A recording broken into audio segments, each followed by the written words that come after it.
The Democrat Party is completely radicalized. They're a party of extremists. They're committed to the rights of illegal aliens over the very lives of American citizens. So, of course, we know and we understand that Democrats want to flood the country with illegals because it gives them extra congressional seats. It changes apportionment. It expands their political power under birthright citizenship. All their kids become automatic citizens. So all of these things Democrats believe will increase their political power, grow the welfare state, grow dependency, strengthen, for example, the power of the teachers union, because millions of illegal aliens are getting free education in public schools. So we understand all of these things. But I think at a deeper level, at a much deeper level, Sean, they hate America. At least they hate America as you and I know it, the America that our founders gave us, and they want to end that America and create a new communist hellhole, and they believe open borders is the way to get there. This entire thing could not be working out better for Trump. I mean, the Democratic Party, since he has come back into office, has put all of their time, all of their energy, all of their whatever they can muster into fighting for illegal immigrants, keeping them in the country, keeping Trump from deporting them. And so time and again, we get into these situations where Trump is doing something completely lawful and within his authority, such as sending the National Guard to control a riot. And he's doing it for the purpose of controlling a situation to keep other American citizens safe. And Democrats continue to step on this rake, continue to die on this hill that is a huge political loser for them. And it's getting worse. These stunts, trying to get yourself arrested, lunging at cabinet secretaries. You've got a judge in Wisconsin, trying to help sneak illegal aliens out the back of the courthouse. Democrats across the country spending all of their time and energy on illegal aliens, and Donald Trump spending all of his time and energy on trying to enforce the laws of the land. Complete winner, and he's well within right to do it. Did he really lunge at Chrissy Nome? Yes, did you watch it? Of course he did. He comes barging into a press conference, running up to a stage. I mean, what is the security supposed to do? The long and short of what's going on in America is that you have a Marxist, socialist, radical left that cares nothing about the people that they call their constituents. I mean, nothing at all. Zip, zilch, zero. And they depend 1,000% on the ignorance of their constituents and the trauma of their constituents in order to get away with what they're doing right now. I have a story out of Dallas, Texas, where a man literally goes B613 from Scandal and chops off body parts in a hotel and parades down the street with the body parts. Turns out this man is an illegal alien who should have been deported already, who they tried to deport already. And I'm just going to say this, and it's going to sound mean. The issue that we have is the crazy, hardcore leftists. They don't live in environments where they can walk out the door and see someone carrying a head down the street. No, they just nowhere near it. And so to them, it's just a concept. It's an idea. Crime is a concept and an idea. It's not reality to them. It's not reality. Fox 4 News is tonight taking a closer look at the circumstances that allowed an illegal immigrant and convicted criminal to remain in the country despite efforts to get him out. The Cuban national is now charged with capital murder for a gruesome machete attack this week at a Dallas motel. Fox 4's Alex Boyer joining us live with a closer look at that. Alex.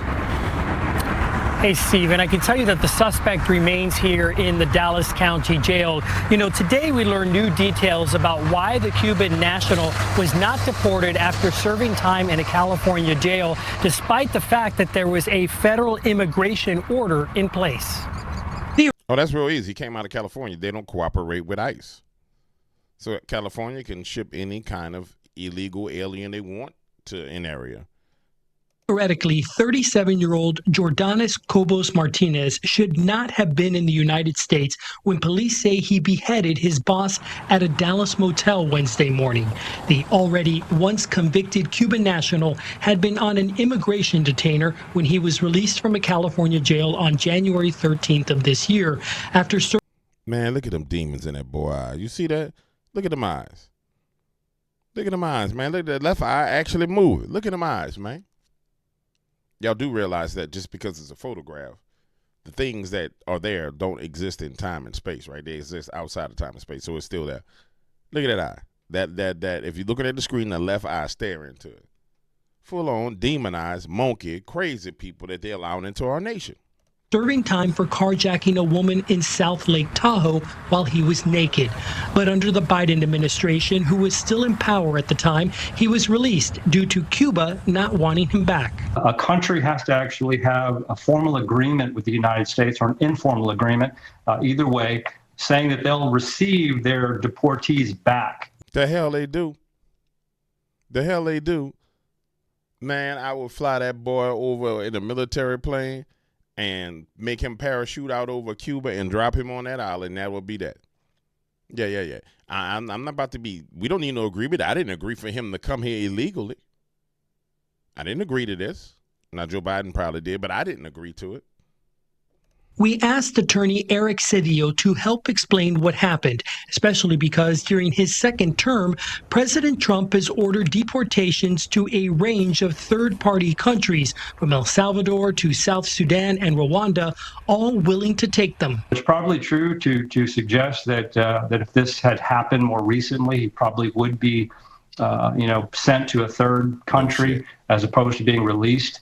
Out into the country. So it's a situation where, timing had a lot. No, I don't trust him with this patch on his eye. You got to lift that patch up off your eye, dog, before I believe anything you're saying.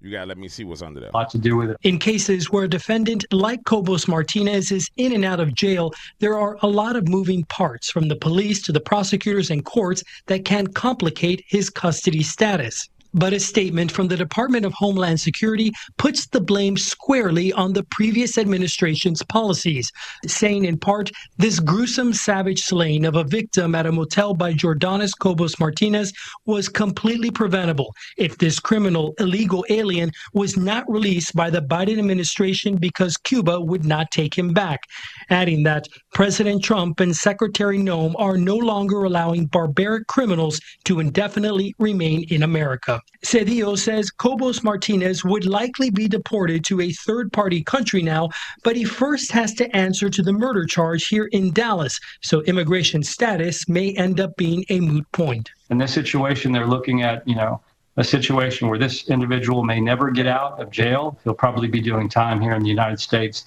for the rest of his life. No, I don't like that. No. Convict him of 1,000 years and then send him to a hellhole in Angola or Africa somewhere. I don't like it. And you see, the left is sitting here talking about violence. Oh, the right is violent. Oh, we're not violent. Your actions lead to violence. Your words lead to violence. You are the party of violence.